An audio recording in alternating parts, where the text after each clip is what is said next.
Hello, class. Welcome to Section 3 of the American Empire Units. This section is about the U.S.'s impact on East Asia. So, this is just a reminder of basically what happened in the second section, which was the Spanish American War, where the United States is portrayed by Uncle Sam over here, and here's President McKinley, basically carved up the Spanish Empire and acquired these various locations. Guantanamo Bay in Cuba, the whole island of Puerto Rico, the thousands of islands in the Philippines, and the Sandwich Islands actually refer to the completion, the annexation of Hawaii in 1898, even though that started earlier. Just another image of it. You can see all the islands that were annexed by the United States, making the U.S. for this first time a world empire. This cartoon from 1898 shows 10,000 miles tip to tip, and it ends, as far as American Empire is concerned, it ends at Manila, which is the Philippine Islands, which was not the end of the goals of the American Empire. So this is a great song. Mostly I did this opening segment just so you would see this plug and enjoy this ridiculous other history teacher singing this song. So in any case, the focus question for this section is, how did the United States extend its influence to East Asia and why? So part of the answer to that question is they won the Spanish-American War and they annexed islands like the Philippines. So here is Teddy Roosevelt. This is a great clip of him speaking, which is kind of remarkable. And so, he is kind of instrumental in the United States' role in East Asia. This is a political cartoon showing the United States in front of an open door above which is labeled the word China. You can see behind Uncle Sam, he's got, basically a Chinese countryside picture. And in front of him, you've got a national personification of each of the other great powers. Going from left to right, you've got Germany, Austria, Great Britain, United States in the middle, holding the key saying American open door policy, I believe. Russia, this little fellow down here is supposed to be Japan, which is, not exactly, ideal. And here's France, and I cannot recall who this fellow is on the far right, maybe the Ottoman Empire. But in any case, the idea is the United States is opening the door to China for all the other world powers, or keeping the door open, probably more accurately. Before we get there, it's important to remember that the consequence of empire is not always clear and simple and easy. And so the US had invaded the Philippines. Filipinos had thought the Americans were coming to liberate them, but in reality, this drawing from the 1890s, 1899 to be more specific, shows kind of the way that America interacted with the Filipino people as they resisted American occupation. It is nearly 16 years of guerrilla warfare, which is basically when civilians and soldiers kind of, merge. There's no dividing line. And it's insurrection tactics, similar to the wars in Afghanistan and Iraq that have been going on for your whole lives. President Equinaldo, who was the first democratically elected president of the Philippines, is captured in 1902.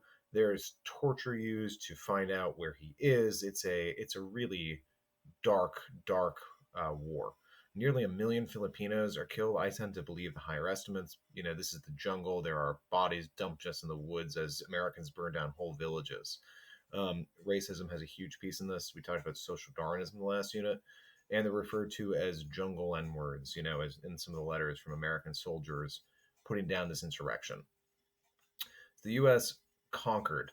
William Howard Taft comes in, and he's actually a really remarkable individual in this time period, especially. He's a Republican. He is a Ivy League educated fellow.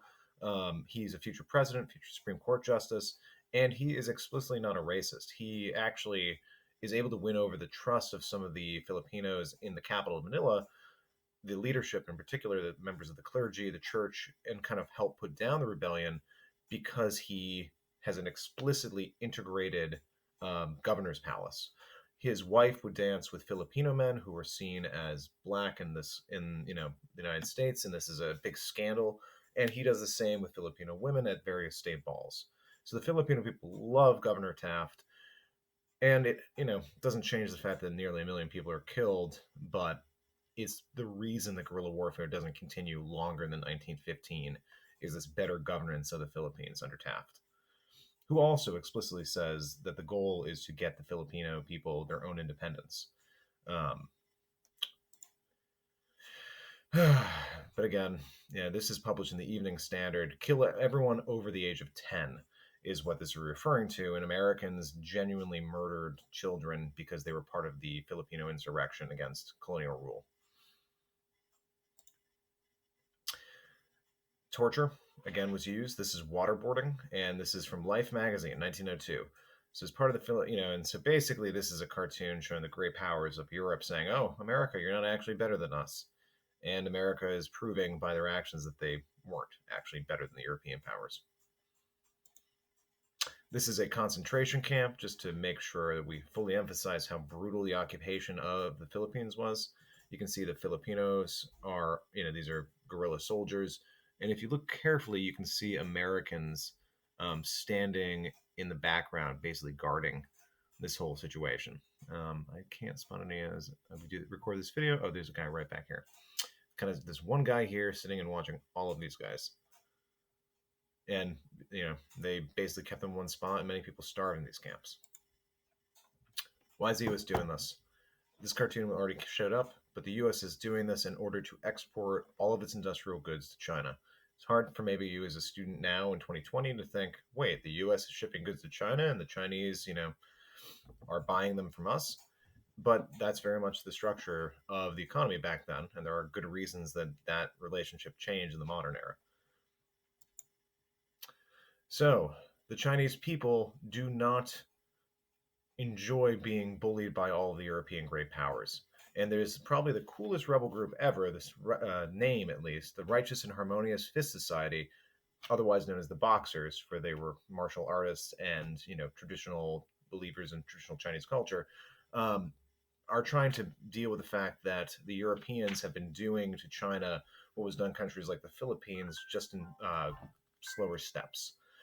So in the end, the Boxers rise up. This is effectively a peasant rebellion, and all the foreigners are kind of locked into their quarters in the various cities where they've been able to extract concessions from the Chinese government. The United States, as well as 8 other imperial nations, the ones that we listed earlier, your France's, your Great Britain's, your Germany's, create a 20,000-man army to crush this anti-imperialist rebellion in China. And this is the U.S. raising the flag over the Forbidden City as they blow up one of the gates, and because they want to make sure that China is further humiliated. So the Chinese government is forced to pay an indemnity, which is basically a payment because of the actions of its own people who are trying to get rid of the imperialists who were basically, a good example is like they weren't subject to the same laws of China. Like if an American killed a Chinese person, they'd be tried in an American court and not in a Chinese court. Which, if you have a really good memory, you'll remember the Massachusetts Government Act back in US 1 was one of the intolerable acts, and that's exactly what it did. British soldiers could not be tried by American courts for things like murder. And that's part of what caused the American Revolution. So, not to be too subtle about it, but the US's open door policy is not so much about keeping China from being carved up into spheres of influence. A sphere of influence is how China was before the Boxer Rebellion. Each European power controlled different areas. Think like modern day Hong Kong used to be British. And the Americans say, we want free trade. Everyone should be able to bully China equally, which isn't actually better for the Chinese, but it makes it so the Europeans feel at least like they're being a little more fair to each other. And it helps America also because America is a latecomer to kind of bullying China into buying various foreign goods. Here's the tug of war with the open door policy. You've got basically the United States, Great Britain, Japan, and then the other European powers, your Russias, your Germanys, your Frances, kind of competing over whether the idea should happen. These powers on the left benefited more from the status quo. They had more concessions, bigger spheres of influence. The countries that wanted to have equal spheres of influence have less. It's pretty simple, and it's all, again, about exploiting China. So, the US and Japan have a even more complicated relationship than that of the United States and the Chinese. So, the American people, generally speaking, were in favor of peaceful relations. They saw the open door policy with China as kind of a beneficial thing, in spite of bombing Chinese cities in the Boxer Rebellion, things like that. With Japan, there's a similar positive view of the Japanese culture in kind of a social Darwinistic racist sort of viewpoint in the United States. So, as far as Japan and China are concerned, Japan saw what the Europeans were doing to China and basically this area in red, which is now modern day Manchuria. Part of it's Russian in the modern world, and part of it is Chinese. The Japanese wanted this area because it's full of resources. Think about the West, resource extraction. There's coal, there's iron, you can make steel, and become an industrial economy if you control Manchuria. Japan has very little that you can mine there other than silver, which is less valuable in the industrial world. The Japanese are able to beat the Russians in the Russo Japanese War of 1905.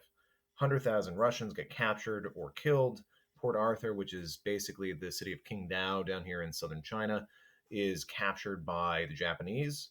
And the president of the United States at the time, President Roosevelt, is able to negotiate into the war that ends up benefiting Japan. So this is, if you really think about this is a remarkable thing. A non-European power is now considered to be imperial power. They're a greater power than Russia in some ways. So that's what Japan gets out of this deal. But Roosevelt gets a gentleman's agreement from Japan that bans Japanese emigration to the United States. So, on one hand, Japan gets recognized as a world power with the help of the US, but on the other hand, President Roosevelt slaps them in the face by restricting Japanese immigration to the US, insulting the Japanese, and send them on a different trajectory. This is a cartoon, basically from a time period. This, I believe, is actually a Chinese cartoon describing kind of the influence of Russia and the other powers in Europe on international affairs. So the U.S. again in this, they see Japan kind of rising up. They're both respectful of them in a sense, as far as wanting them to be a great power, but also kind of frightened of their rising strength.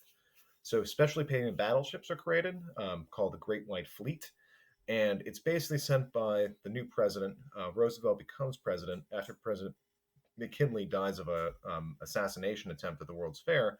He sends this fleet out across the world, and it's considered to be a goodwill cruise. They go actually pick up William Howard Taft from the Philippines, bring him back home, where he's now going to be the new vice president of the United States. This is also not just a friendly tour, but it's intended to intimidate Japan and other East Asian nations. And it's seen as kind of a symbol of, and this is in 1903, a symbol of the United States arriving as a great power on the world stage.